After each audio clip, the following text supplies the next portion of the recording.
Grandmas കിച്ചണിലേക്ക് എല്ലാവർക്കും സ്വാഗതം. നമ്മൾ ഇന്ന് പഴം വെച്ചിട്ടുള്ളൊരു നല്ല സ്വീറ്റാണ് തയ്യാറാക്കുന്നത്. ഓണം, വിഷു പോലുള്ള വിശേഷങ്ങൾക്ക് ബ്രേക്ക്ഫാസ്റ്റിൻ്റെ ഒക്കെ കൂടെ കഴിക്കുന്ന ഒരു സൈഡ് ഡിഷാണ് പഴനുറുക്ക് എന്ന് പറയുന്നത്. ആ പഴനുറുക്കാണ് നമ്മളിന്ന് ഉണ്ടാക്കുന്നത്. അതിന് വേണ്ടിയിട്ട് 2 ഏത്തപ്പഴവും കുറച്ച് ശർക്കരയാണ് ഞാനിവിടെ എടുത്തിരിക്കുന്നത്.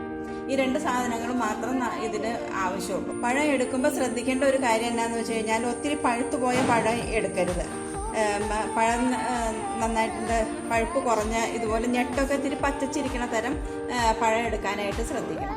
കാരണം നമ്മളിത് പുഴുങ്ങണ സമയത്ത് ഒത്തിരി അങ്ങ് വെന്ത് ഉടഞ്ഞു പോകരുത്.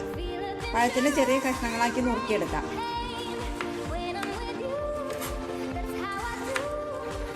ചിലയിടങ്ങളിൽ ഇങ്ങനെ ഉണ്ടാക്കുന്നതിന് ചെണ്ടമുറിയൻ എന്നുമാണ് പറയണത്. ചില സ്ഥലങ്ങളിലൊക്കെ അങ്ങനെ പറയും. അതായത് ഇതുപോലുള്ള കഷ്ണങ്ങളാക്കിയാണ് ചെണ്ടയുടെ ഷേപ്പിലുള്ളത്. നമ്മൾ പഴം പുഴുങ്ങണത് ഇതുപോലുള്ള കഷ്ണങ്ങളാക്കിയിട്ടാണല്ലോ. അപ്പം നീളം അത്രയും നീളം വേണ്ട, ഇത്തിരി നീളം കുറച്ച് എടുക്കാം.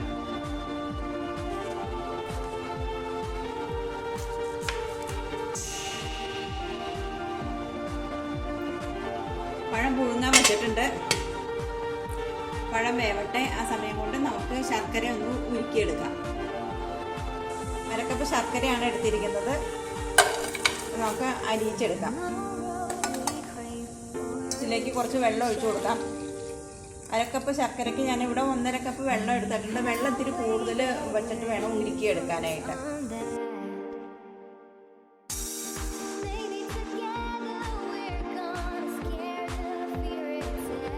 കടായി അടുപ്പത്ത് വെച്ചിട്ടുണ്ട്. അതിലേക്ക് നമുക്ക് ഈ ശർക്കര പാനി അരിച്ചൊഴിക്കാം.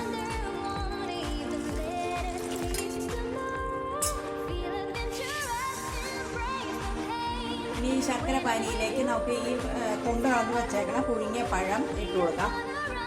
പഴത്തിൻ്റെ ഓരോ കഷ്ണങ്ങൾ ഇതുപോലെ തന്നെ ശർക്കര പാനിയിൽ കിടന്ന് നന്നായിട്ട് ആ മധുരമൊക്കെ നന്നായിട്ട് അങ്ങ് വലിച്ചെടുക്കണം.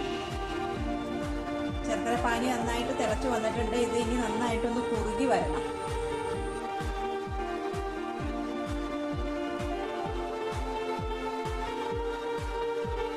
ഇടയ്ക്ക് ഈ പഴം ഒന്ന് അനക്കി കൊടുത്താൽ മതി. അങ്ങോട്ടും ഇങ്ങോട്ടും ഒന്ന് തിരിച്ചിടണം. ഒത്തിരി ഇട്ട് ഇളക്കേണ്ട ആവശ്യമൊന്നുമില്ല. കുറച്ച് സമയം തിളയ്ക്കണം. നന്നായിട്ട് കിടന്ന് തിളച്ച് ഈ പാനിയൊക്കെ ഒന്ന് നന്നായിട്ട് കുറുകി പഴമൊക്കെ മധുരം നന്നായിട്ട് വലിച്ചെടുക്കണം.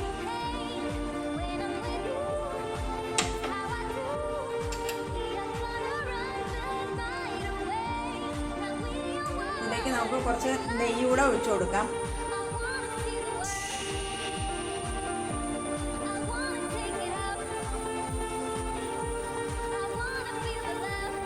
പിന്നെ 2 ഏലക്ക ചതച്ചത് ഇതും കൂടെ ഇട്ട് കൊടുക്കാം. ഇനി വേറെ ഒന്നും ഇതിലേക്ക് ചേർക്കുന്നില്ല.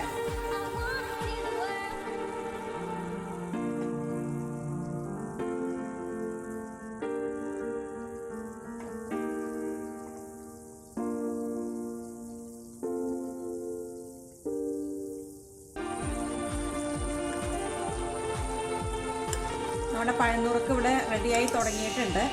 ഇതാ കണ്ടോ, ശർക്കര പാനിയൊക്കെ നന്നായിട്ട് കുറുക്കി വന്നിട്ടുണ്ട്. കുറച്ചുകൂടെ ഒന്ന് കുറുക്കി വരാനുണ്ട്. ഒരല്പസമയം കൂടെ ഒന്ന് അടുപ്പത്തിരുന്നോട്ടെ. ഒരു 10-12 മിനിറ്റ് സമയം മൊത്തം വേണ്ടി വരും ഈ ശർക്കര പാനിയിൽ കിടന്ന് ഇത് പഴമൊക്കെ ഒന്ന് നന്നായിട്ടൊന്ന് ആയി വരാനായിട്ട്, റെഡിയായിട്ട് വരാൻ. അപ്പോൾ നമ്മുടെ പഴനുറുക്ക് ഇവിടെ റെഡി ആയിട്ടുണ്ട്. ശർക്കര പാനിയൊക്കെ നന്നായിട്ട് ഒന്ന് കുറുക്കി വന്നിട്ടുണ്ട്. ഇനി ഫ്ലെയിം ഓഫാക്കാം.